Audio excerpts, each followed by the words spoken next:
doon sa isang istorya na narinig ko. Namatay po yung isang politiko, namatay po siya. Mabait naman po siya, hindi siya korap, napunta ho ng langit.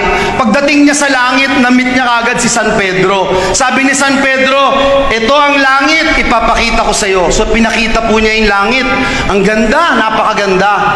Aba, itong politiko na ito, nag-isip pa siya, sabi niya, ano kaya, San Pedro, ano kaya ang buhay dun sa baba? Pwede bang makasilip? Sabi ni San Pedro, sige, ikaw ang bahala. Sasamahan kita sa baba, pero hindi ako papasok dyan, ikaw lang ang sisilip. So, pinayagan po siyang pumunta doon sa baba, sa impyerno. Pagpunta po niya doon sa impyerno, parang golf course. Aba, sabi niya, ang ganda pala dito. Pagkita niya doon sa golf course, merong clubhouse. Lahat ng klaseng masasarap na pagkain nandun. Tapos may mga nagpapayong pa na magagandang dilag sa kanya. Sabi niya, ito ba ang impyerno? Napakaganda. Pagsilip niya doon sa isa, napakagandang hotel.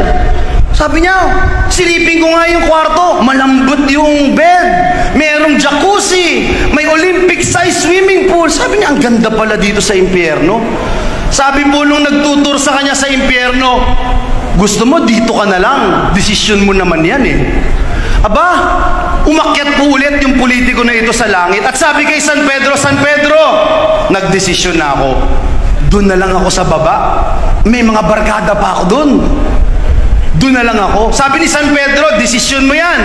So, pinapunta po yung politiko doon sa impyerno. Aba, pagdating po niya sa impyerno, iba na itsura.